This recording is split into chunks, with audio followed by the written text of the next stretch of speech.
Please welcome to the stage the UN Secretary General's Youth Advisors on Climate Change, Paloma Costa, Metenier, and Archana Soreng for a conversation with Bloomberg's Jennifer Zabazajah.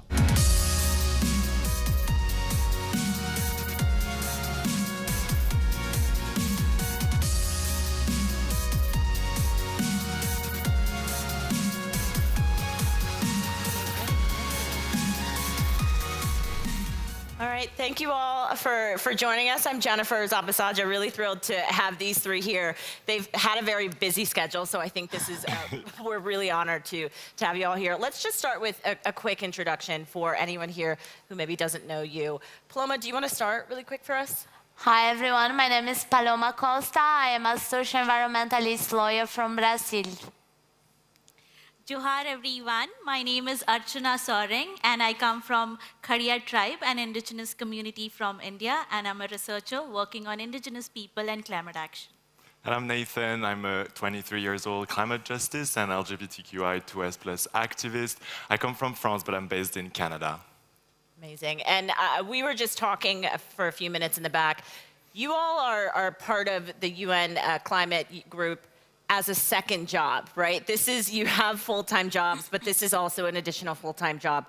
And you've been here this whole week having meetings, having negotiations. Let's just start off with your pulse, the temperature of the talks. I mean, where do you guys think you are right now? Are you optimistic about what you're hearing from world leaders? Paloma? I mean, optimistic is not the right word, right? We are in a climate collapse. But I think like a lot of leaders are starting to understand what is the needed thing we should do. And I think this is finance implementation. So I'm hearing a lot. I want to see the implementation and the action going. So let's see. Archana, what about you? COP26 was really historic for indigenous people, as we had the $1.7 US billion committed to rights of indigenous people. I'm looking forward to implementation of it in COP27, and most importantly in terms of access to indigenous people and local communities and transparency. And yes, I'm looking forward to have NDCs of countries incorporate rights of indigenous people and traditional knowledge and practices of indigenous people. Nathan? Yeah, I think for me, it's also looking at implementation. Like Paloma, we have a Paris Agreement. We have a roadmap. We know what we need to do. And so today, COPs are much more about convening, and this event, other events are here to convene. And I think for us, what's the most important is how do we make sure that we have strong movements, strong civil societies all around the world that can push for implementation, because clearly, when you don't hold policymakers accountable, they don't keep their promises. And we're seeing that right now with so many of the leaders, even in the 2 years we've been youth advisors. So for me, the most important is keeping that up to make sure we hold accountable the policymakers. Well, and part of that is what you say is funding, right? I mean, your movements, youth movements, need funding. Can you talk about that? Because the implementation is really on the policymakers, right? So what is it that you're communicating to them about the funding aspect of it? Yeah, so, I mean, you know, like, and Bloomberg Green has been great at doing that. You've been profiling us, and we are making the headlines. I think today people are realizing the work we're doing as youth climate movements. We're, you know, like, we were with the UN Secretary General yesterday, Macron on Monday. We're running after this event to meet with John Kerry. So we have name dropping right there, right? Just to make sure people also understand that we are playing an essential part. Yet, we launched this study yesterday, and actually only 0.76% of global climate philanthropy goes to youth climate movements. This is $14 million on average per year. So we've been able to do all this incredible work all around the world, holding policymakers accountable with literally no funding. And so for us, this COP is also about that. How can we make sure that philanthropies, governments, and institutions are genuinely committed to fund youth movements, to support the work we're doing, and to do much more? Well, what does that funding go towards, Paloma?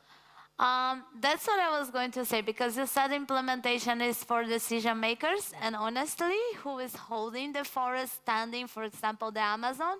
It is me and my friends who are doing that. If we still have an Amazon, it's because there is people there sustaining the forest, being threatened with their own bodies and standing with the forest. So I think like when we talk about implementation, about building up and structure for youth-led from climate justice initiatives to be funded, to have the opportunity to be implemented, we are talking about sustaining this entire world, reforestating conscience, minds, and making sure that we have a planet still living. Because it's young people in the front that are sustaining all of it. Archana, what does that look like in India? I mean, what would additional funding for youth climate movements there look like in terms of what Paloma was talking about? Yeah, as I said, I think it's really critical for us young people and indigenous people, Afro-descendants and local communities to access these resources.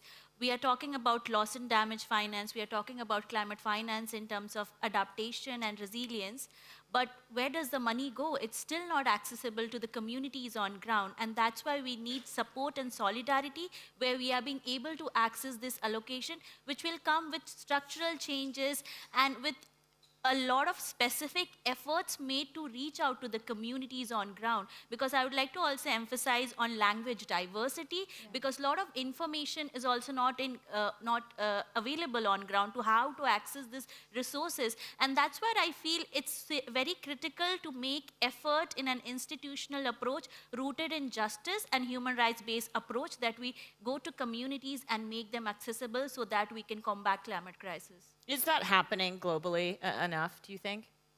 I think it's not enough. We need to do more. And let's talk, because I think what was really interesting for me just going into this COP, I was seeing a lot of criticism from some youth activists who did not want to be a part of it. I'm curious just from the three of you why being here was so critical for you. I mean, what was it about these 2 weeks that you felt the need to be here physically to address some of these issues? Nathan? Yeah, I mean, of course, like, you know, I'm a queer person, and so being here in Egypt is very difficult, and yet I come here as, you know, this UN representative through the group, and so I'm protected, but what about the others? And what about so many people who are also facing human rights abused in certain countries? And so I think there was a lot of worries for a lot of activists, and yet even if we're doing essential work, so many young people are being threatened, are being jailed, are being sometimes even killed and harmed in countries. So the protection of environmental defenders, the protection of young environmental defenders is something that is essential. And we are here at COP with some key leaders from the youth climate movement who are faced and who have been jailed in the past. So that was one of the very big worries around this COP, of course. But I think another thing that is essential for our movement, and also for all of you, I guess, is being able to meet and to be together. And for the first time in history, we have a youth pavilion, which is a youth pavilion that is completely youth-led. So we decided what we wanted, we decided the programming, we decided what we wanted to do. And I had this reflection this morning with Paloma. It's so incredibly powerful to have this space together, because COP are a very unhealthy space, you know, like all those pavilions, all those different event spaces, and being able to be together, I think it's really powerful for the movements, because as I was saying before, the implementation is the more important, and therefore us being able to connect, to share information, to have this solidarity, that's what helps us to, you know, hold policymakers accountable on an everyday basis. Yeah, jump in. No, I just wanted to add like a little bit, because for me, this is my 4th COP, and it's the first time that I come to a COP with a hotel secure for myself and for my delegation, so thanks Bloomberg for that. But honestly, like, why do we pass so much stress? It's so expensive for people from, like me, like Archana, to come from our different countries to be here. It's so stressful. We don't have credit cards, and we pass so many difficulties that I think people not even imagine.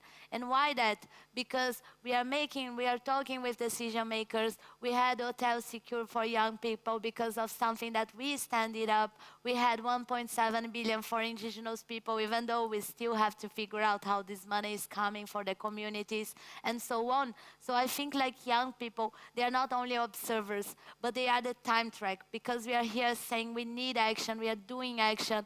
What you are talking about, it's been 27 years at least of conversation. Yeah. Now it's time to act. Absolutely. Archana, do you want to add in? Yeah, I would really like to emphasize that, as Paloma said, like a lot of our friends and colleagues and young people from those who are impacted by climate crisis have not been able to access these spaces because of lack of accreditation and funding. So it's like, mere participation is also at stake. And that's where we need really fund allocations to young people and to support youth movements. We speak about meaningful leadership. How will we have meaningful leadership when we are not being able to access these spaces because of this restriction? And I would also like to say that being part of UN Secretary General's Youth Advisory Group on climate change, one thing which I really appreciate and like about this space is that we have a safe and enabling spaces to be very honest and frank and direct to Secretary General. We need more spaces in the decision-making processes, in the country levels and local levels where we can directly speak to power and work together. And how do you take that momentum and that solidarity that you guys have found here at COP and sort of spread it out across the world when you're not in front of world leaders? And like you were mentioning, Nathan, some people are not even safe, right, to be able to make their voices heard. So I guess not the three of you, but is there something that leaders can maybe do to better support that and help keep the momentum with your organizations? I mean, I think when people, for example, see my work, they see me here, sitting here with a lot of spotlight and so on. But the real work that we are doing, and I think this is what is needed to be supported, and that we have like finance coming, cooperation and so on. It's, for example, coming to the Munduruku territory, which is not demarcated in Brazil, and form 200 indigenous youth on climate, on elections. We change president, we change the ways things are going, and we have a plan for years and years on how we are going to implement, like in economy, in education, and so on. This is the real work, like to act locally but think globally. Nathan? Yeah, I think one of the things that is really important is these conferences have been overemphasizing the question of climate mitigation. And what we have been pushing for as the youth climate movement is something that we call climate justice. Because the reality is, if you push governments to mitigate and to make sure that it's all about greenhouse gas, it's all about renewable energy, it's all about technologies, then the people just don't get it, and the people don't vote for the policymakers who push for that. Because if the climate policies you are implementing are not fair and just, then the people will just not elect you anymore. And then that's how we end up with a Bolsonaro, with a Donald Trump, with a Meloni in Italy. And so for me, what's really essential, and I think we really brought the UN Secretary General on a journey, among other leaders, in thinking more about how can we think not just about the energy transition or just climate action, but about climate justice, about just transition. And I think this is really, really essential, and it's part of all the different narratives that I think the youth climate movement is pushing for. And so for me, today, supporting the youth climate movement is honestly the best, thing you can do in pushing policymakers to actually act for transitions that are sustainable. Because if you just do transitions that are unfair, they will never be sustaining, and therefore they will just be unlocked and, completely destroyed by the policymakers who come from populist governments or conservative governments. And if I might add, only think for their period of power and not think beyond. Period of...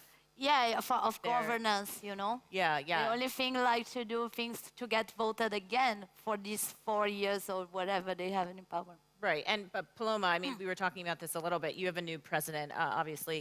He's going to be coming next week. What is that engagement going to be like? What have you sort of, give us a little window into what the engagement between the youth activists and the administration will be?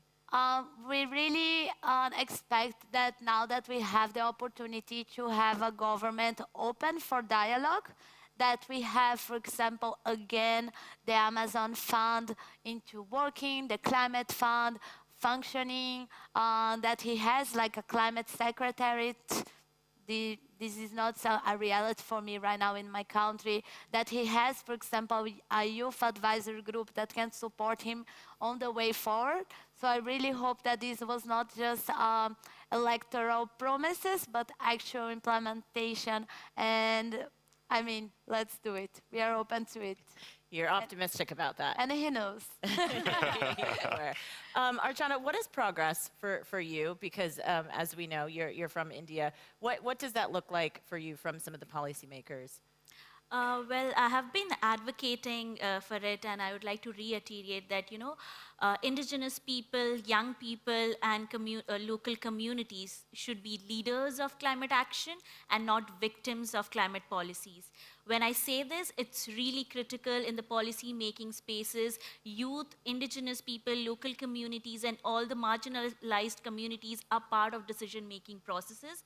Because if there is no free, prior, and informed consent, if there is no participation of people in the policy-making, then those policies make them more further marginalized and make them more vulnerable, because these policies then work in a very contradictory manner. And I think it's really critical to also emphasize on a global perspective that how we see an intersectionality between climate mitigation, adaptation, and resilience. Often we, try to make it a separate and segregate, like mitigation, adaptation, resilience.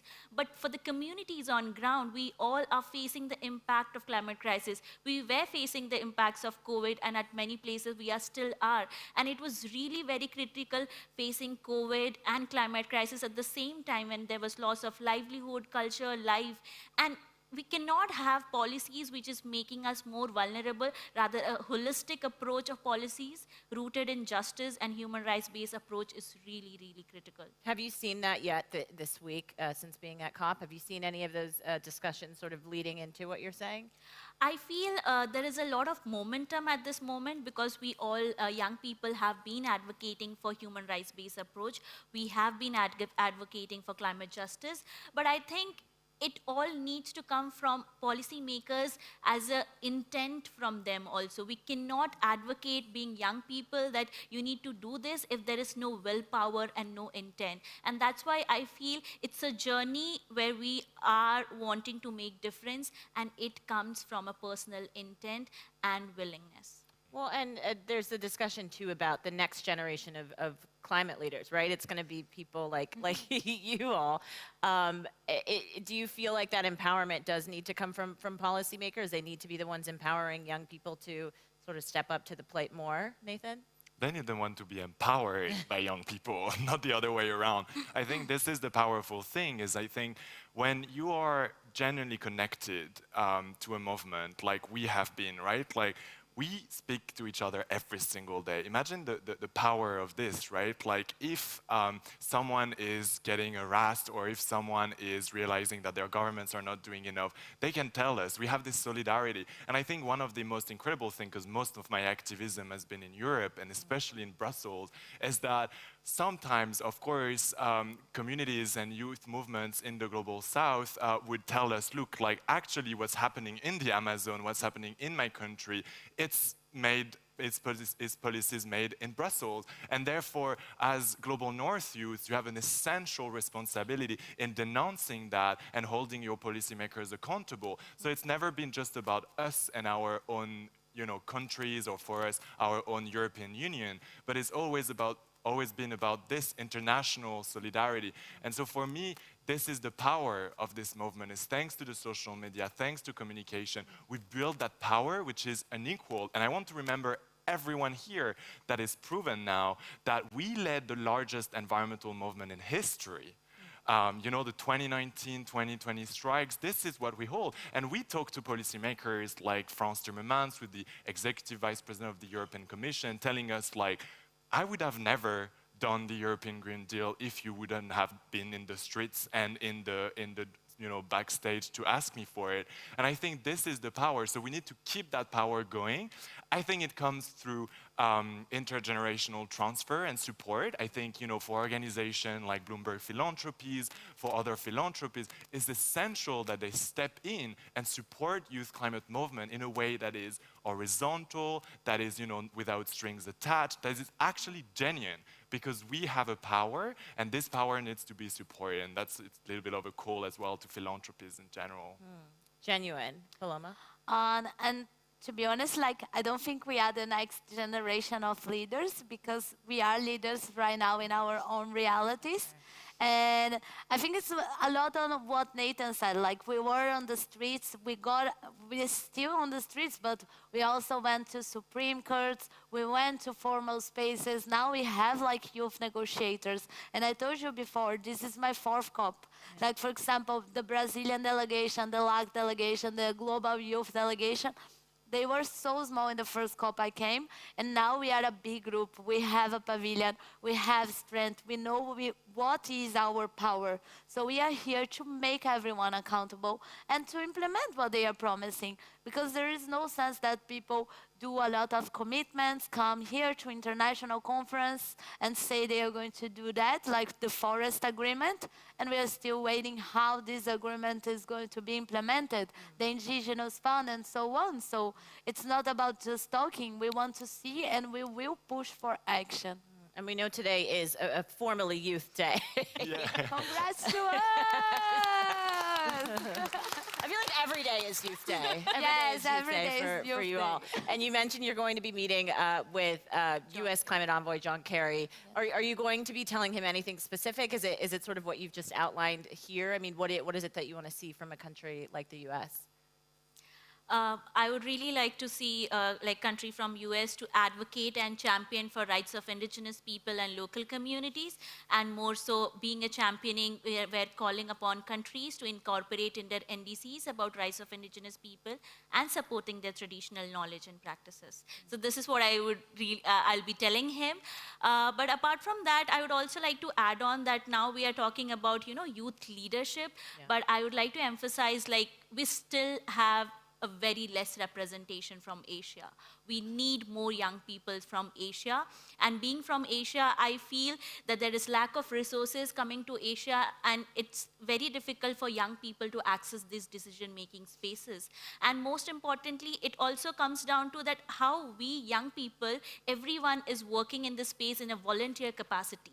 And it's very difficult to sustain, like, at a point of time, you have to either look for your education, job, or your continue activism. And I think that's what is really important, that these spaces we are in the decision-making spaces, everyone can contribute in their own way. I'm a researcher, and we have lawyers, and we have writers and communicators, and a lot more. We young people are unique in our own way and can contribute in a unique way to climate action.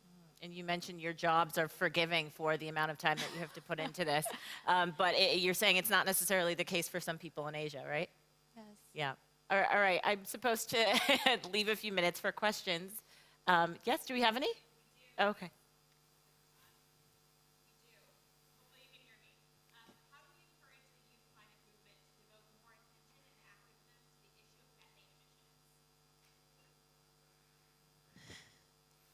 I think, it's really essential, like climate mitigation, but I think a lot of the thing we've tried to say today is also that, it's not just about emission, it's not just about that, it's actually about a much more, system change that also is about climate adaptation, also about loss and damage, also about just policies that are, supporting welfare states, that are supporting states that are supporting the poor. And, I was with Macron on Monday, and he has this whole conversation, but, we need to reduce greenhouse gas emission, we need to upscale renewable energy. But the real question is that people in France, one of the wealthiest countries in the world, cannot afford to have food, cannot afford to, pay their rent. And I think this is the real question. And as individual activists, we even struggle with that. So that would be my take on that question. For youth who want to focus on addressing climate issues, would you encourage them to focus their time on policy and rhetoric, or to learning the hard sciences, technology, and engineering skills to actually create climate solutions? As I said, we all young people are unique, and it's important for young people to be in different spaces, and we also consider ourselves as professionals in our different thematics. So I think it's really critical for young people to choose the profession which they like in order to contribute to climate action and also decision-making processes, because we need scientists, we need researchers, we need community mobilizers, and we need young people at different levels in different thematics, expertise, and decision-making processes. Paloma, you want to jump in? You want to say? No. You can go ahead. Just co-signing. She did it. One last one. How can Indigenous youth better have their voices heard at COP? I think it's very sad that even after so many years of COP, we barely have adequate indigenous youth representation in COP. And it's really sad that even in countries NDC, we do not have the word indigenous peoples, local communities, indigenous youth mentioned. And if it is not there in the NDCs, then how will the implementation happen on ground? So I think it's really critical in order to attain the goals of Paris Agreement and climate action. We need to have the rights of indigenous people and local communities over the land, forests, and territory, meaningful leadership of indigenous youth, supporting the traditional knowledge and practices incorporated in the NDCs. And the countries, those who have already incorporated, to implement it. And that is where it starts. And then it's really important to identify indigenous youth, support indigenous youth, and more so ensure that indigenous youth are part of the processes and their entrepreneurs and skills are supported. Now I want to jump in. If I might just add a little bit on that, like I really believe that we are talking with Macron, Lula, Kerry, and so on, but because we went for the meetings. Imagine if we had like a space where we could gather with decision makers, with head of philanthropic organizations, with different sectors, with really time to have honest and real conversations on what are the initiatives that we've been doing, that we see are good, on the things that they have as priority and how we can combine and uplift all of these initiatives. I don't see space for that, except for the ones that we actually create. So more action. All right, I think we have to leave it there. Paloma, Archana, Nathan, thank you so much, and thank you to everyone for tuning in. Thank you. You have a lot of, oh, this way. This way? Please welcome Okay. to the stage Sven Tora Holsetter, President and CEO of Yara International, and Grant Reed, Chair of the SMI Agribusiness Task Force and outgoing CEO at Mars, for a conversation with Bloomberg's Meg Szabo.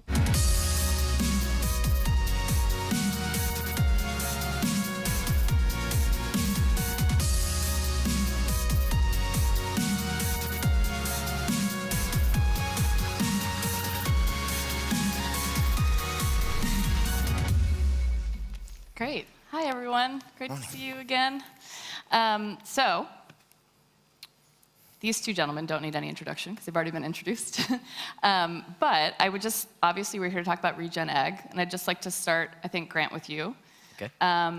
And just in general, why this seems to be everything that the thing that everybody's talking about these days in agriculture. So why is that? Why is this so important? Well, good afternoon, first of all, and I'm delighted to hear everybody's talking about it. It's time for everybody to be talking about it. So I think the reason, in a nutshell, is that agriculture takes up about 50% of the habitable land on Earth, and about a third of the greenhouse gas emissions come from agriculture.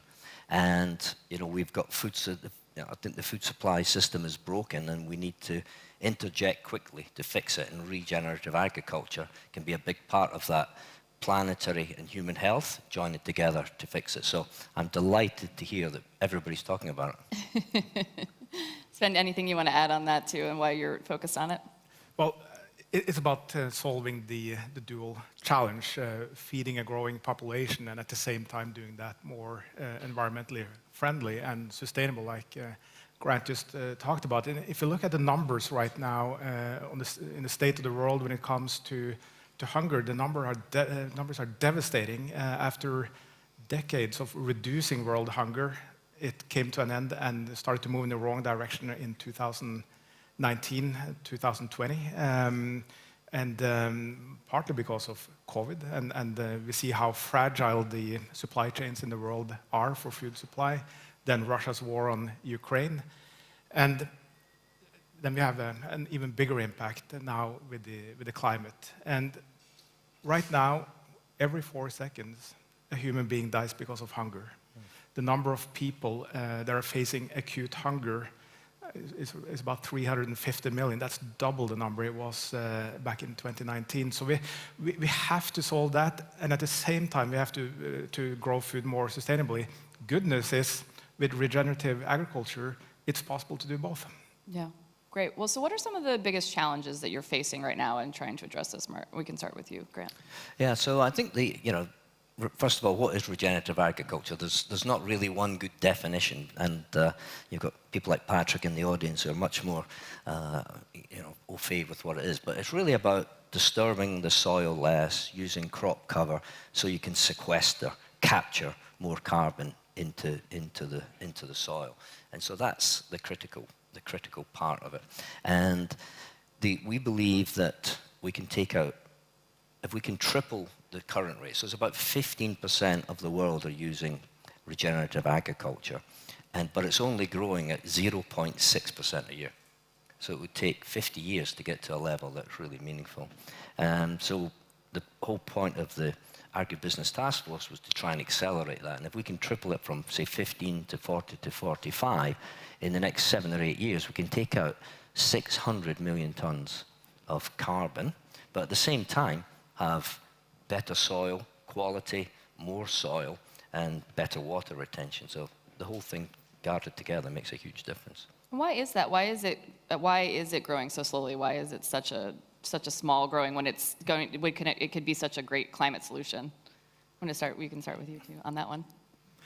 Well, farmer incentives. Yeah.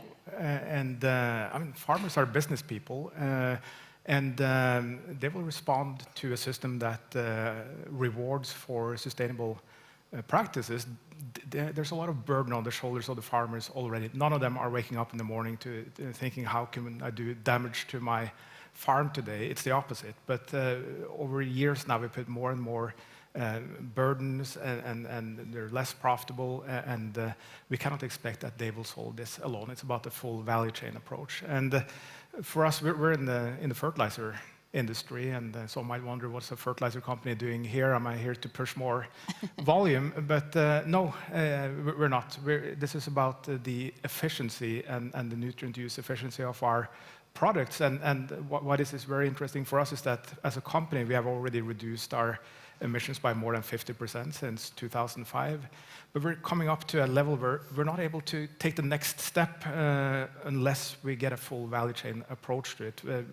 And I've been with farmers in Spain, US, Brazil, Rwanda, and so on in the last few months, and listening to them, well, they see that there are opportunities, but if it's not a system that rewards it, they cannot afford targeted techniques and technologies and precision farming with fertilizer. So then we need to connect that, and that's what I find extremely rewarding in thinking the full value chain, that this is actually doable, but then we need to think holistically. Right.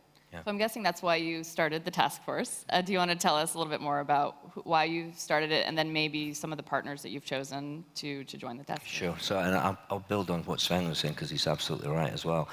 So the SMI started under the auspices of His Royal Highness the Prince of Wales, now the current king, who had a vision and a passion to really make a difference in the climate battle.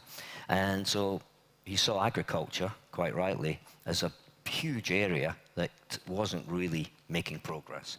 And so he asked me to chair a group, to bring together a whole value chain group. So it's everything from a farmer, like Patrick in the audience there, through to small startup companies and big CPG companies. So we have, Bayer, Olin, Yara, Mondelez, et cetera, and all the companies are in here, to really step back and say, why is regenerative agriculture, when the benefits are pretty clear, not taking off?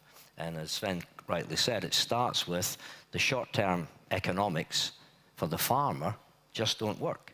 And we're putting too much emphasis on the farmer, who is trying to do a great job, but we're not supporting them. So we've got to find a financial mechanism to fill that short-term gap to support the farmer who wants to do the right thing.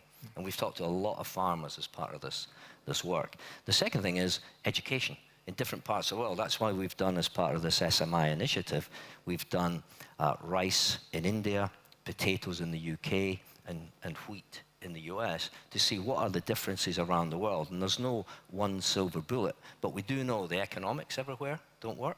We do know that the education system isn't strong enough everywhere. And as Sven said, we know that the value chain proposition isn't working.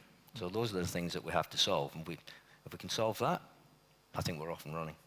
Yeah, and talking about financial mechanisms, actually funny, John Kerry yesterday on his conversation was really putting it back on businesses and saying that's where the money is.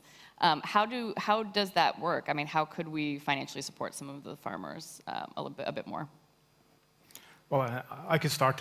It's all about looking at the total cost of food. If you look at the food system in total in the world today, it generates about $10 trillion worth of value. And within that, the farmers are paid for what they do.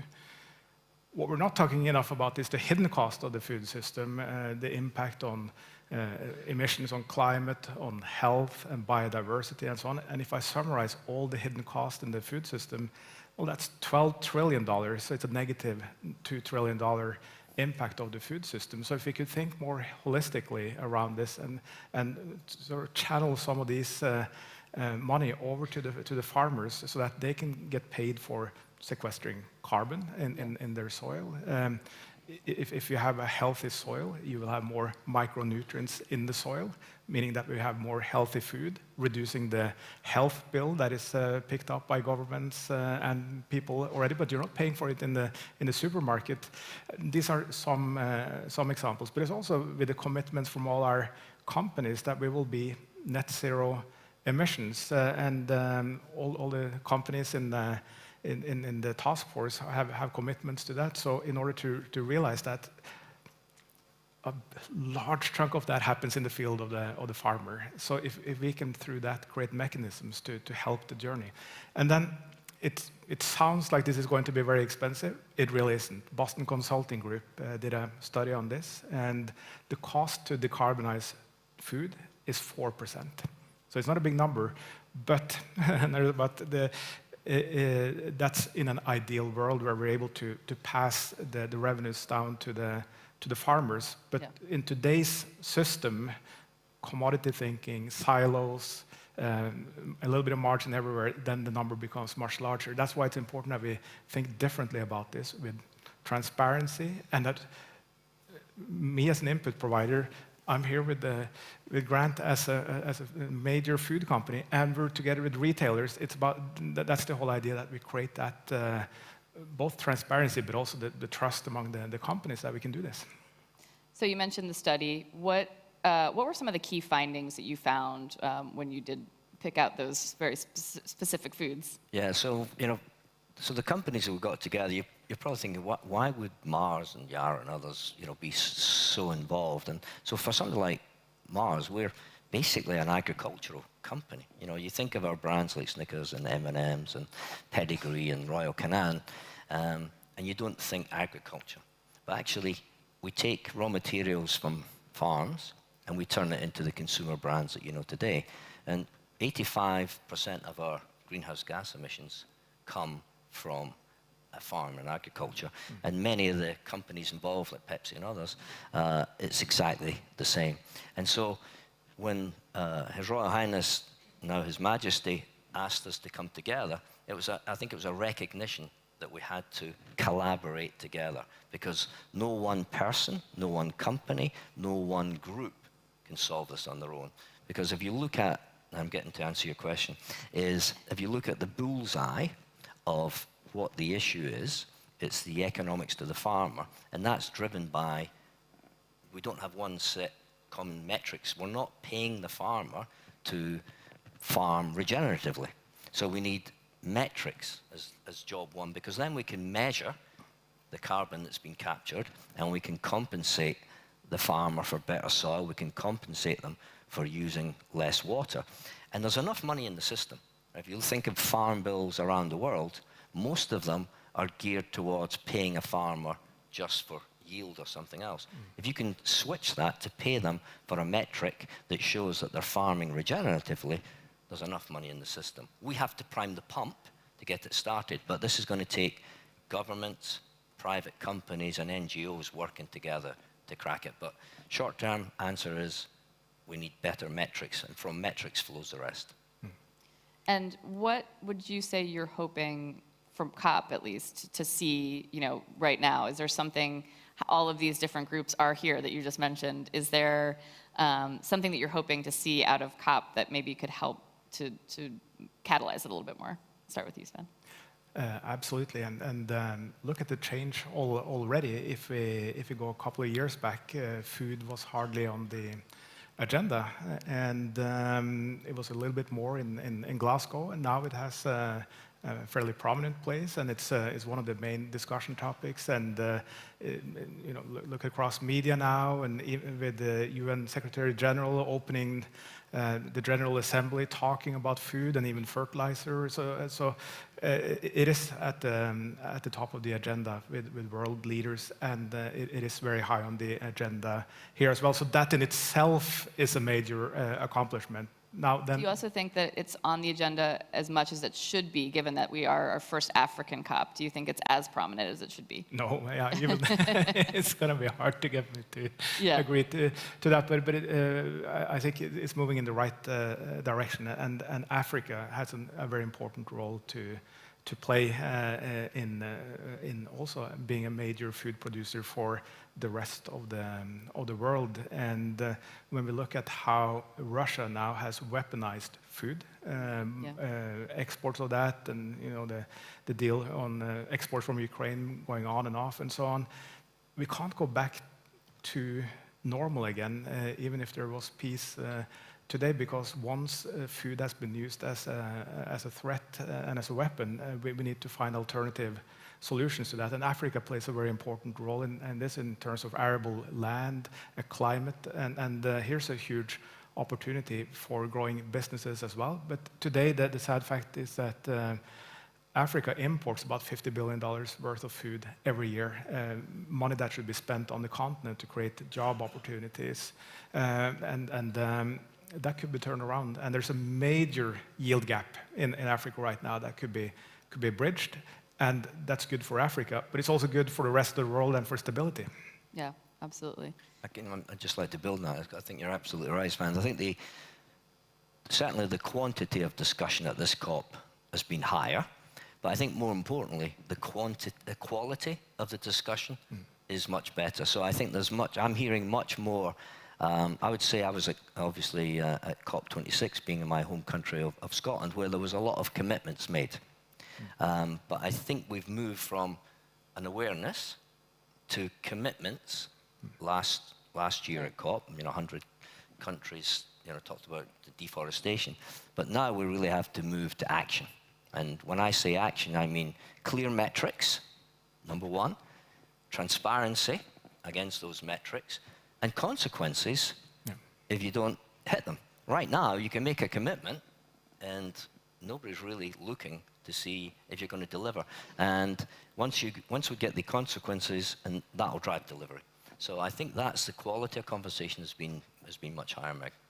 Yeah, I would agree. We actually spoke a year ago, so and so also on that note, do you feel like in the year since you have started this task force, have you been able to accomplish what you had hoped, and then dually, what are you kind of hoping in the next year that you can accomplish as well? So I think it's been amazing. We've had a group of CEOs plus their teams working on this. So we started a year ago on trying to find what are the barriers to make regenerative agriculture a no-brainer for farmers, and that was driven by His Majesty. And the group came together. We call it a coalition of the willing.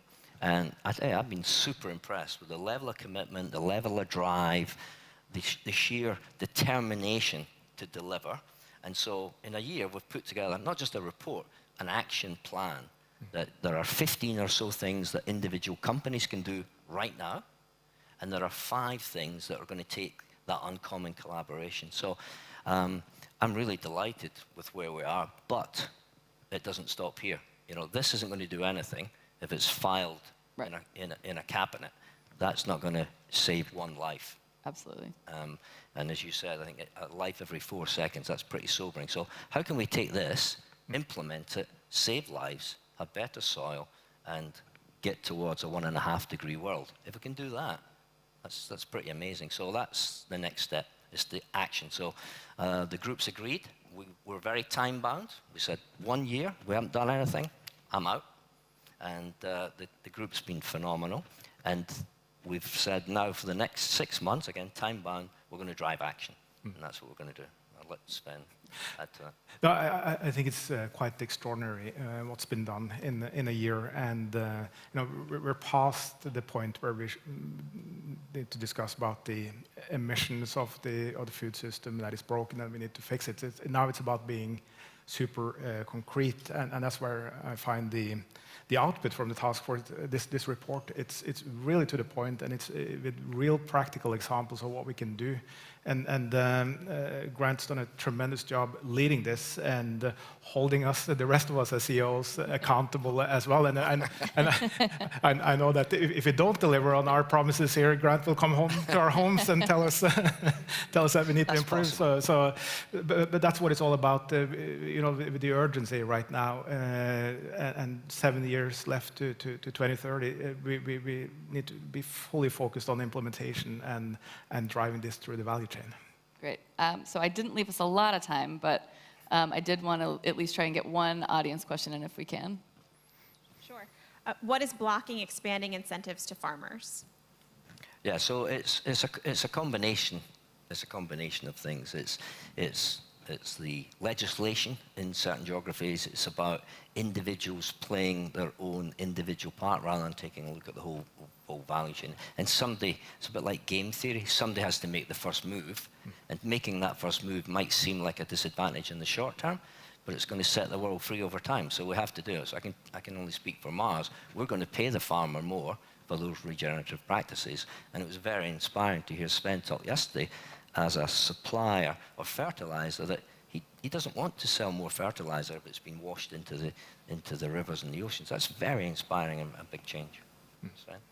Yeah, for me, the major block has really been having first the transparency, but then also the trust in the whole system. Because if you look at the history of agriculture and how farmers have been treated up through the years, I understand that there's a skepticism around this. And also as businesses, we're not necessarily trained that we should do open books and full transparency on this, but there's a realization among a lot of companies now, and enough companies to really make a difference, to show what is possible to unlock this. And we see good examples of what is possible here and how we can support farmers. So I'm optimistic on the opportunities here. Great, Sven, Grant, thank you so much for your time. That is all the time we have, but thank you. Everyone. Thank you so much. Thank you. Please welcome to the stage Her Excellency Amani Abou-Zeid, Commissioner for Infrastructure and Energy at the African Union Commission, for a conversation with Bloomberg's David Malinga.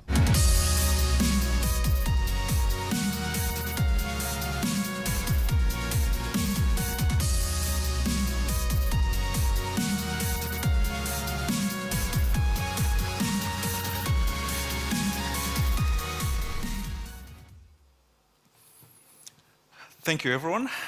Madam Commissioner, for several African leaders, the message has been, let us generate more energy from diverse sources, and let us transition at our own pace.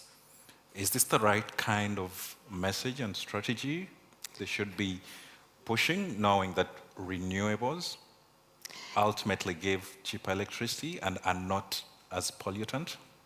Mm-hmm.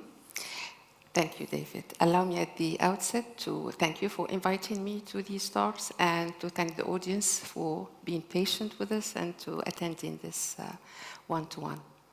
Well, the message you just mentioned was not by some African leaders, it was by all African leaders. The position of Africa, and let me maybe explain this and dispel some of the misperceptions.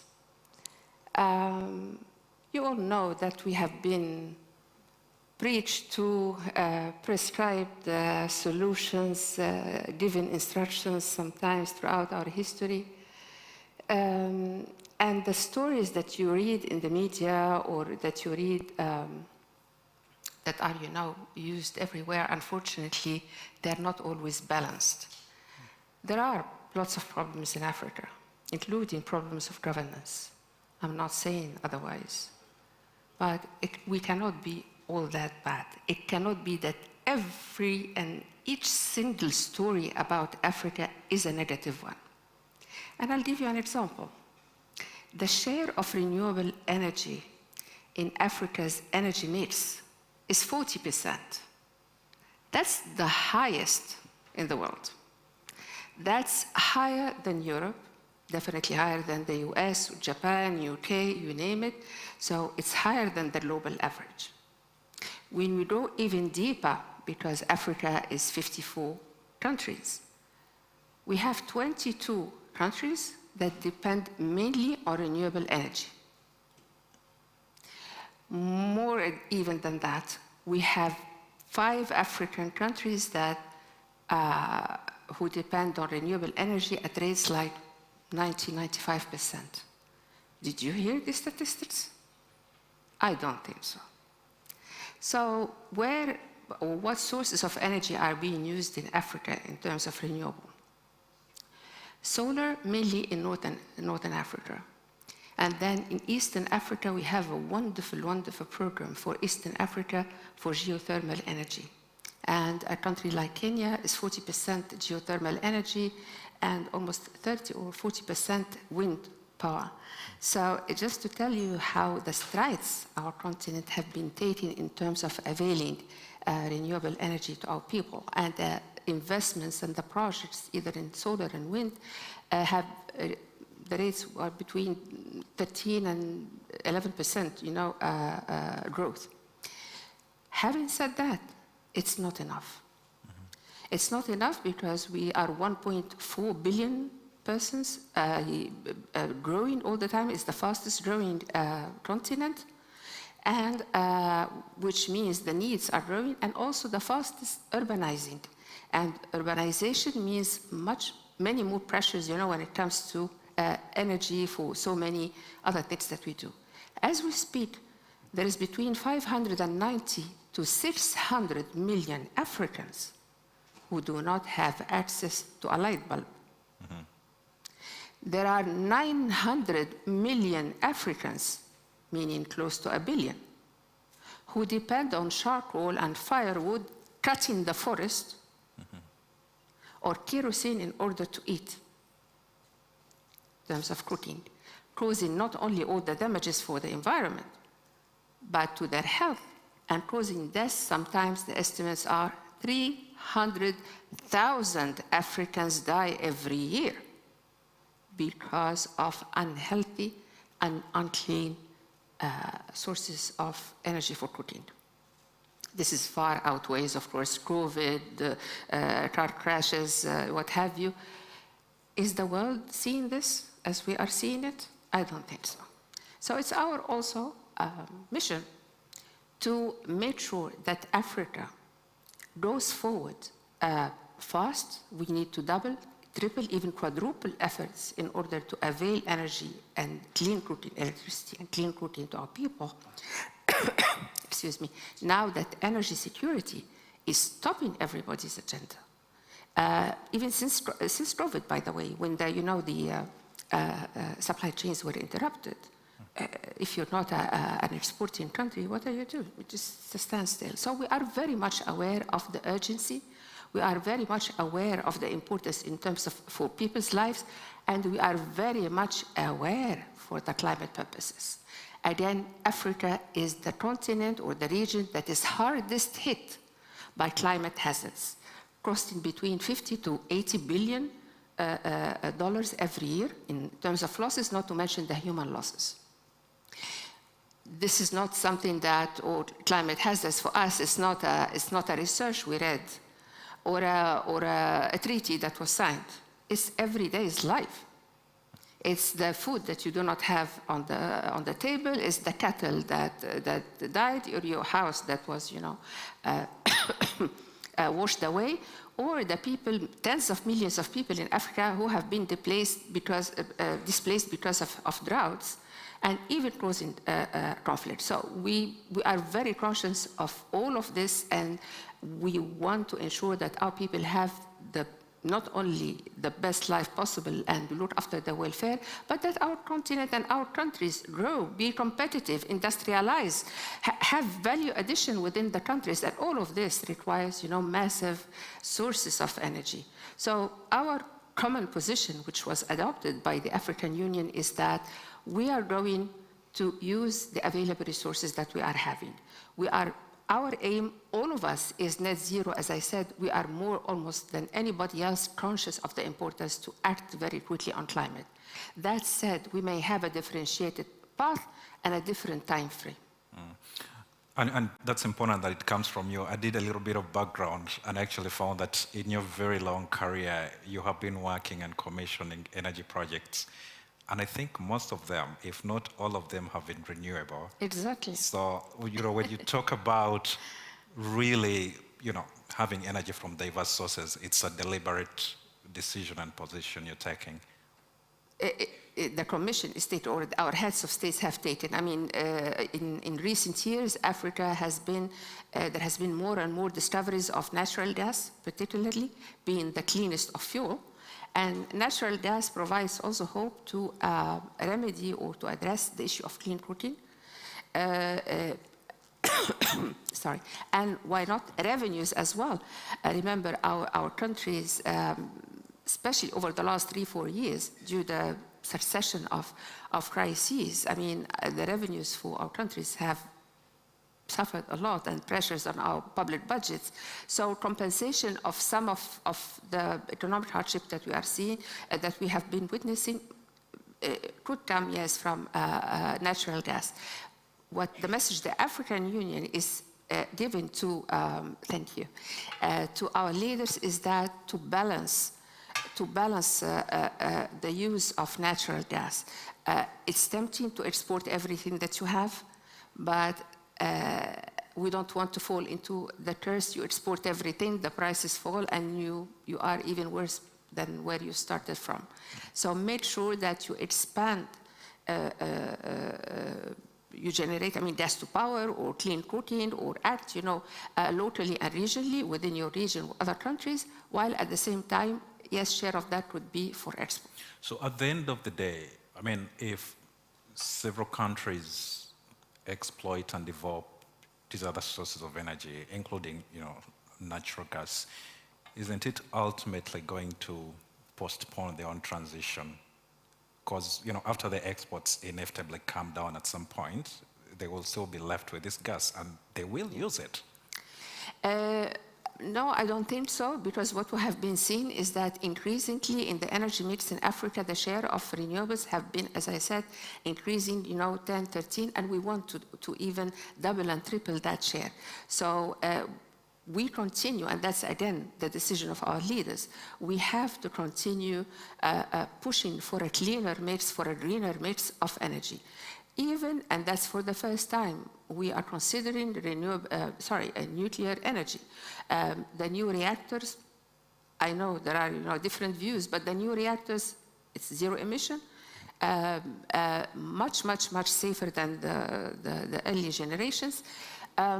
Thing is that we cannot afford to continue in this world with 1 billion people who are still using firewood. It's unacceptable.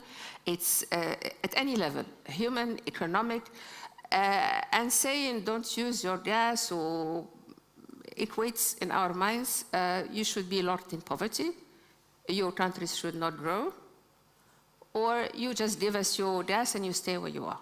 I don't think this is the message we want to hear. And within the context of renewables itself, there's always a debate that comes up, and that's microgrids. There are some who say we should use more microgrids. Actually, there are some who say that is the solution. Yeah. Several people, given the needs of industrialization, say no.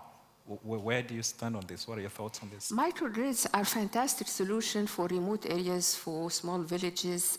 Yes, and there are several programs of microgrids in Africa.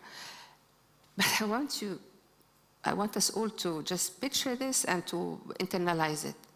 Our purpose in Africa is not to have a bulb in a house and to charge our phone.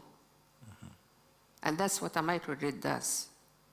Our purpose is to build our economies, our countries, to industrialize, to desalinate water, to go forward and to be strong and to be competitive. This will not come from microgrids, with all due respect.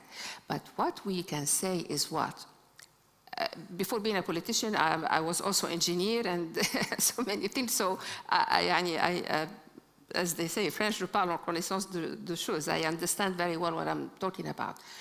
You need several solutions. There is no one solution fit all. You have to keep improving. A remote village is not the same thing as an industrial zone. It's not the same thing as a station for desalination, for instance. You have to keep exploring and what is the different solution. And what is good, actually, is that technology is progressing very fast. The prices are falling down, and that even as hard and as tough, as tragic also, the war that is going on in the world, everyone is on their feet trying to find, bring the prices down, have more adaptive solutions, accelerate something. So, and the beautiful thing is that we are not missing out. In Africa, there are 6 countries now that are producing or about to produce green hydrogen, including the country where we are. We have Danish ships of Maersk being powered by Egyptian green hydrogen. Did you know about that? I don't think so. We have also airplanes. We have 4 African countries that started the production of SAF, which is the sustainable aviation fuel. And actually, Africa is poised to be a big opportunity hub for SAF, for the sustainable aviation fuels, and we are in talks with several multinationals in that direction. So we are really trying our best and running as fast as we can. There are constraints, of course, I'm not saying otherwise, but when you think of all the challenges that we are going through, we have been going through, particularly over the last 3 years, and Africa is still standing on its feet as we speak, produce. We are doing great. And all these things cost money. I mean, you're seated at a vantage position where you talk to, the leaders, the presidents, the companies. Historically, when you look at the amount of money that goes into renewables globally, very little comes to Africa. Last year, it was less than 1% of deals globally. No, it's not less than 1%. Give me a percentage of green bonds, for instance. Maybe we ask the audience. What was, in your view, the share of Africa from green bonds globally? From the 600 billion something. What was the share of Africa? It's very little, but overall, 0.26. 0.26. Not even 1. not even 1%. So the question is, what can be done to ensure that this money actually comes? Because on the other hand, if the world is saying, friends are saying, please put more money in renewables, rather increase generation in renewables, but there's not enough resources that are channeled into Africa in that sense. What can be done to reverse that? There are 2 things that are constraining the continent. The amount of finance needed, which is huge, but also the risk perception, and I mean perception. Why I'm saying risk perception, and we have an expert here sitting in front of me, because when you are, your country or the sector is valued as high risk, means that the cost of money is very expensive. And I give you another analogy. We had Greece, Portugal. The debt to GDP ratios were 200% or more, 100% or more. Ghana is 80% something. The credit rating agencies rated Ghana much lower, several notches below Greece and Portugal, which means what? Translated into what? Ghana borrows at 9%. And more. And more. Yeah. You're from Ghana? I'm African. Okay. And countries like Greece or Portugal, they borrow at 1 or 2%. It's as if we are engineering risk for the continent. That cannot be. That cannot be. So there are fundamental elements that need to be looked at. The availability of fund and also this issue of risk perception. And what I always say to investors, please come to our continents. Maybe it's a different market for you. It's definitely, probably, I mean, a different market for you. Get to know it, get to know the ins and outs and the keys. And supported by data, Africa is the second less riskiest region. That said, we want to be practical. This COP is about actions. Yesterday, and maybe you can check, you can Google it up. Yesterday, together with the African Development Bank, I mean the African Union, African Development Bank, and Africa 50, our private investment institution, we launched the African Green Infrastructure Initiative. And we are joined by a large number of investors, institutional investors. And we want to accelerate the implementation of green infrastructure in Africa, which are still not very high. So we want to make sure that this is scaled up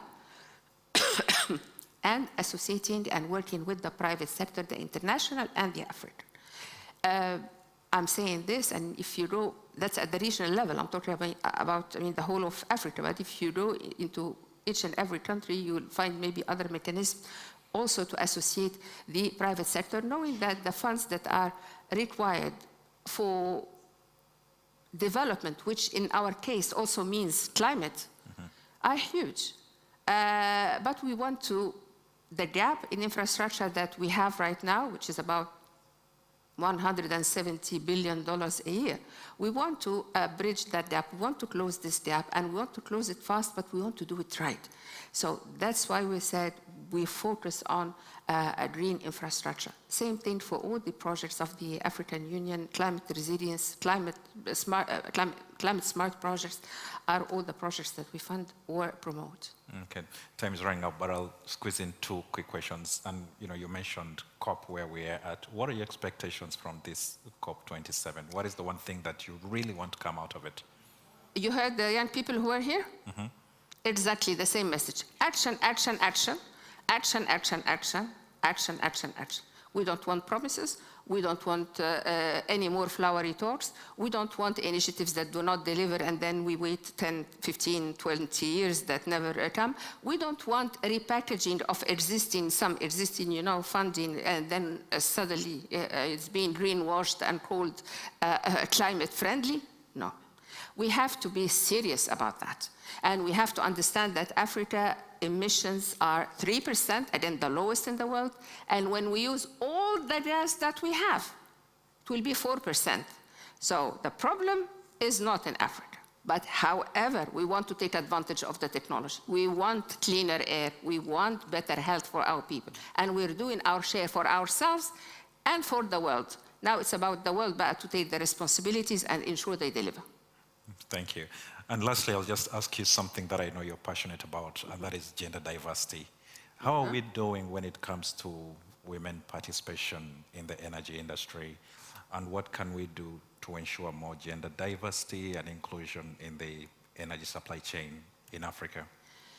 Okay, that's a wonderful question, but it's not just about energy in infrastructure in general, and it's actually not only in Africa, it's worldwide. I mean, the statistics show that women represent 21% in the energy sector. And very often, they're not actually, a fraction of those, like 4%, they are in managerial roles or supervisory roles, meaning that all of the other ones are not at that level. We all want to change that. We created the African Network for Women in Infrastructure. We keep advocating and in the projects that we are promoting, we want to make sure that women are including throughout the value chain, upstream as in downstream, in the design of the project, but also in upstream. My team and I, we want the big finance for women. We want women with big enterprises and contractors in infrastructure. We want women leading in the railways and head of companies of railways and heads of electricity. And the country where we are, the country where we are, moved from deficit in energy to excess in energy, and the majority is renewable, in 4 years. The 4 pillars of that ministry, if you look, headed by women. Wow, wonderful. African women. And on that note, Commissioner Amani, thank you very much for your time today. Please. Thank you, Dave. Thanks a lot. Thank you. Yes, sir. Please welcome to the stage Hakim Daouda, CEO of the Sovereign Wealth Fund for the Gabonese Republic, for a conversation with Bloomberg's Yinka Ibukan.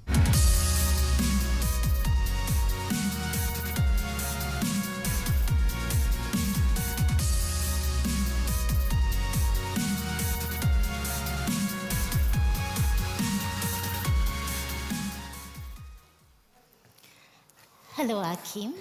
Hello. How are you? Very good, thank you. Good. What about yourself? I'm good. So nice for everyone to join us for this session, which will be a fireside chat between Hakim and I. Hakim is the CEO of the Sovereign Wealth Fund of Gabon and is leading the biggest ever transaction by a sovereign, carbon credit transaction. Could you please speak about that transaction, Hakim? Sure, Yinka. And let me say that I'm really happy to be here and to share that our perspective on the topic.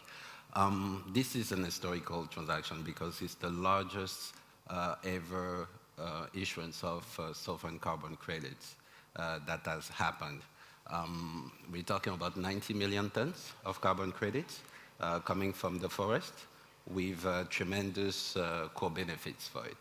And actually, the critical element of this issuance is the multiplier effect that it will present for the remaining rainforest countries. Okay. And so you've mentioned rainforest countries. What makes Gabon unique? What makes Gabon unique? Then you're going to say that I'm biased, right? What makes Gabon unique is it's the only country in the OPEC, all producing, exporting countries, but it at the same time can boast to be a super green power. Gabon is 88% covered by forest. We have 600 kilometers of coastline, and with the last habitat for forest elephant on the continent. So that's the reality. But let me turn to the audience first. How many people have been to Gabon, or at least know where Gabon is? Yeah. So half the room doesn't know where the lungs are, because actually Gabon is in the Congo Basin, and the Congo Basin is the last lung of the world, since now the Amazon is a net emitter. So this is our last defense line in the battle against climate change. And so that's what makes that carbon issuance unique, because so far Gabon has been committed and doing this stewardship of the forest on our own budget.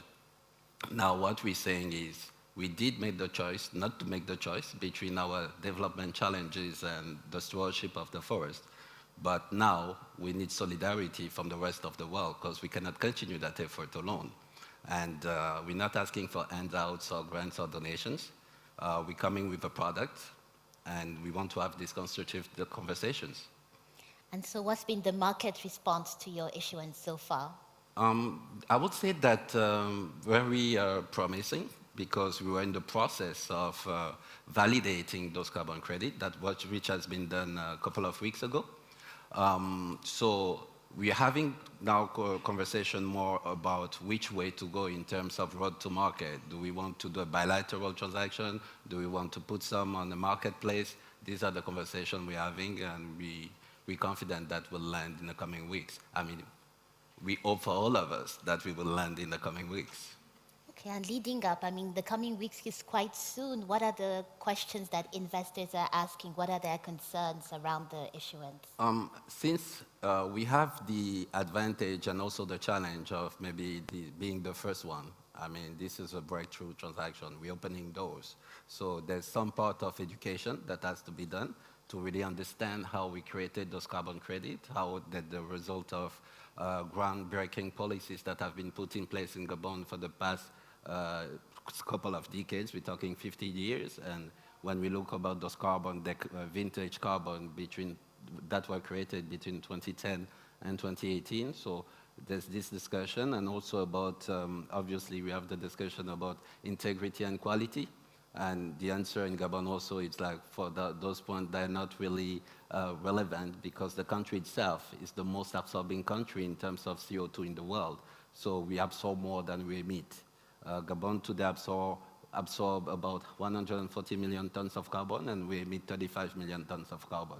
So we have a net sequestration of more than 100 million tons every year. Just in terms of order of magnitude, we're talking about a third of France's emission or a fourth of the UK emission that is being absorbed by the forest in Gabon. Okay, and in terms of African credits and the participation of Africa in the carbon credit market, African credits account for about 15% of traded volume. That was for 2021. What needs to happen to unlock that market so that more African projects and sovereigns can tap it? Yes, I mean, you even took, you even gave the data of the share of the Africa, but when you look even at the voluntary carbon market as a whole, we're talking about 200 million tons that were traded in 2021. On the other hand, you have more than 50 billion tons of emissions every year. So definitely we really need to unlock scale and speed in this market if we really mean to address the challenge that is at stake. So one of the solutions, obviously, is what we're bringing to the market. The market should understand that the need to work also with sovereigns on these emissions. And obviously, the voluntary carbon market and the sovereign carbon market have to work together. Okay. And you mentioned earlier about Gabon being an OPEC nation. Mm-hmm. And now it's kind of becoming a climate finance pioneer for the continent. Was that a deliberate effort to pivot towards climate finance? I wouldn't say that's the thing. Since it's deliberate, it's not really pivoting. I mean, Gabon has been in the stewardship of the environment even before it was front page news, yeah? Actually, even before Greta was born. So it's been 50 years that the government of Gabon has embarked on this journey. In 1992, we had our first sustainable development law. In 2006, we created a network of national parks which cover more than 13% of our land mass. 2010, we decided to ban the export of raw logs, which was really a hit for our economy. But that's the decision that the leadership took. And now, 10 years down the road, we're reaping the benefits of it. So it's definitely it's deliberate, and now I would even say that our laws are written with the pen of sustainability. And you've given a bit of the environmental history of Gabon, but we also know from a governance history, Gabon has had the same family in power for a few decades. Does that show up in the conversations that you have with investors, the issue of governance? It doesn't show in any form or shape because the reality is, I'm sorry, I don't know, maybe you don't know, I'm not a minister.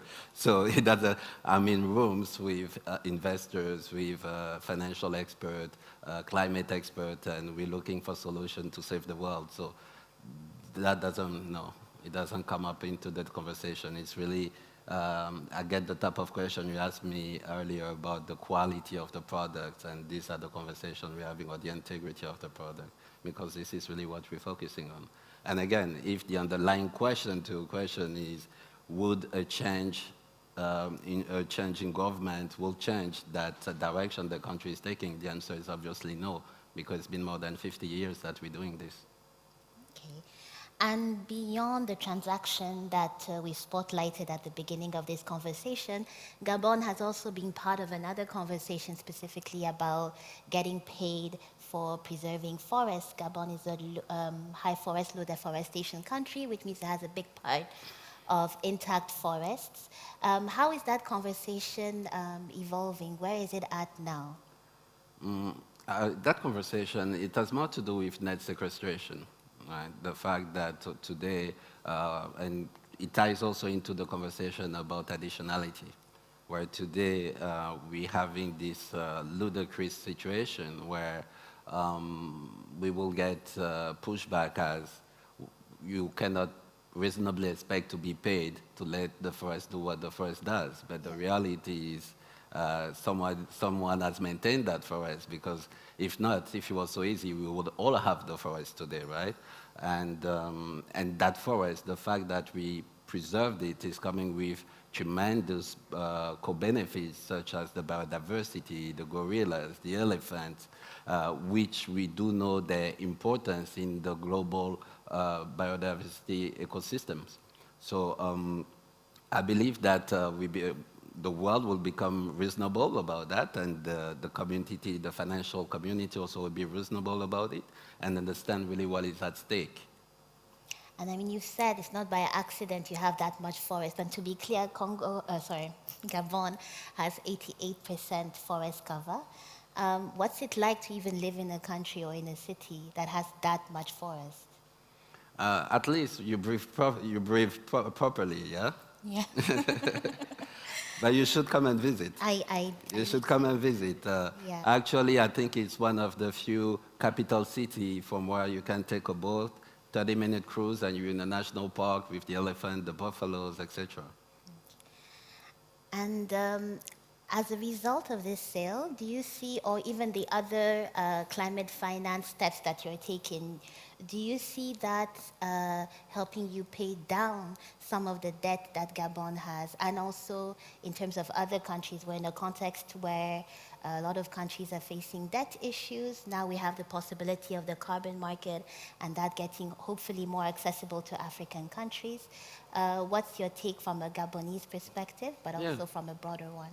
Sure, very good question. Actually, Gabon, we already have, and this is also one of the reasons why the Sovereign Wealth Fund was mandated to monetize those carbon credits, because we do have that vision and way to approach our capital, being infrastructure or natural capital, that it has to be transferred to future generation. So that's why the Sovereign Wealth Fund is managing, leading the charge regarding the monetization of this carbon credit. Now, directly to your question, we do have a waterfall. As far as Gabon is concerned, we already have a waterfall enshrined in our finance law of how these funds will be allocated once we monetize those carbon credits. So just for conversation's sake, 25% of the revenues will go back to the forest, 15% to the people, 10% to the conservation effort. 25% will go into servicing our debt, 25% will go into building climate resilience and also social infrastructure for the country, healthcare and education, and 25% will come to the Sovereign Wealth Fund as an endowment to the Fund of Future Generation. So that's what Gabon will do, and obviously all this is happening in the backdrop of political tension and economical turbulence with the increase in energy prices, the inflation, and also the debt affordability. So I would assume that all the remaining countries in the region are looking at how this initiative led by Gabon will evolve, and obviously it will also give them the right incentive, not if we succeed, but when we succeed, it will give them the right incentive to follow in our steps. I have one more question, Please. but I just want to let everyone know to please keep the questions coming through the platform so that we can take audience questions once mine is answered. So my question is just to know about, you've mentioned part of the proceeds going towards debt payments, interest payments, and I'm just wondering in general, in terms of the revenue that you get from climate finance, do you see a point where that will overtake what you make from oil and gas? That's the objective, and it will even go beyond carbon. It will go into biodiversity credit that today we don't know how to measure yet. It goes into IP for our plants, medical plants that are in the rainforest. And also you have to tie that into what Gabon has been doing for the past 10 years, which is really transforming its economy with the diversification. Oil and gas was representing, 10 years ago, oil and gas was 45% of our GDP. Today, it's 38% of our GDP. So that's really the object. That's the destination, yeah. Excellent. But we need to ensure that we don't do that at the compromise of our development. And this is what it's all about. We do have a question. How should a fair carbon price be worked out? This is an interesting question because, how to say, it depends. It depends from which perspective you're taking it. If you ask me what is a fair price, I would say the highest price possible. Now, it depends on various elements. On the volumes, how much volumes are we talking about? The vintage, are we talking about carbon credit from 2011, 12, 13? Are we talking about closest one? So there's several elements which will come into play. If we're looking at sovereign carbon credits, there's a market. I would say there's some carbon credit that today are trading around $15 per ton. And so we believe that our carbon credit being the best out there should at least trade at a higher price, just to give an indication. You kind of answered this question a little bit, but maybe some more specifics on what will you be doing with all of the revenue from the carbon? Sorry? What will you do with all the revenue from the carbon credits? And I assume that this is just an informative question. It's not like a condition precedent, right? Because that also has to be clear. It's like, say, we have a clear waterfall, so 25% will go back to the forest. So conservation efforts to the level of 10, 15% to the people, because one of the challenges that this preservation effort also creates is you can have also conflicts. For instance, in Gabon, we have man and elephant conflict, right? So we have to ensure that we create a sustainable and economical path for these populations in the forested areas, and servicing our debt, freeing up some budgetary space for the government to continue investing for the population and for the sovereign wealth fund so that we can keep on investing for future generations. Brazil is expected to propose an OPEC for forest at COP. How does Gabon stand in relation to such a proposal? We're part of the conversation. 90 million for a market that traded 200 last year. Are you worried you're going to flood the market? Sorry, it's an interesting question, but the reality is, I think I mentioned it, we in the world where we have more than 52 billion tons of emissions every year. Today, a carbon market of 200 million obviously is not fit for purpose. So we need scale, we need speed, and that's why we need the sovereign carbon credit also to come into play. Yeah. And you're here at COP. What are you hoping, what is the number one thing you're hoping to see come out of this COP? I would say that we're living in trying times, you say, and the reality is the world is tired of commitment. Africa is tired of commitment. We're tired of trillions of dollars of commitment. What we really want now is billions of impact on the ground. And here again, we're not asking for handouts. We're bringing to the table a solution from Africa to the world. So now the question that we will have, or that we have when we're discussing with potential investors, is, for instance, there's no scenario where we keep the 1.5 degree alive without saving the rainforest. Right? There's no scenario. We can continue investing in, I don't know, electrical cars, carbon capture innovations. But all this will be irrelevant if we don't ensure that we preserve that last defense line that we have in that battle against climate change. And we're bringing a solution to the table, so now it's time to test the veracity of the commitment of the various parties. Today, Gabon has committed to remain Gabon has committed to never be net zero, so to remain sub-zero now, and we're willing and we're ready to be held accountable to that commitment. So now the question is, what is the commitment that we're collectively taking to ensure that we can we ensure that we're not failing the future generation and that we still have a planet for them when they come around. And I've heard in this COP that Gabon is really seen as a leader in that space at a continental level. And I'm just wondering what kind of conversations you're having with neighboring countries or countries on the continent in terms of them also being able to build that capacity to hopefully do similar sales.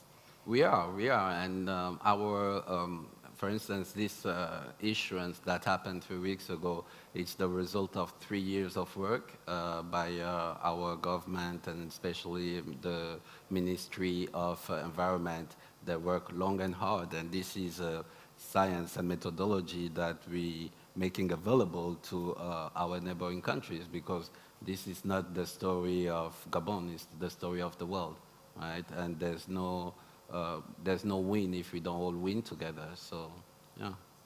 I think that's a great place to end it. Thank you so much, Hakim, for your time and for your insights. Thank you. And thank you, everyone. Thank you. Sabi, shall I get up? I follow you. Yes.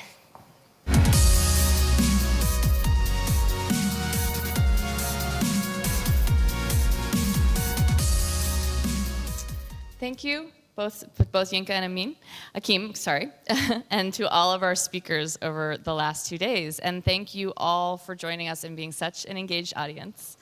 I'd also love to thank our presenting sponsors, General Motors, Mubadala, Natixis Investment Managers, and SAP.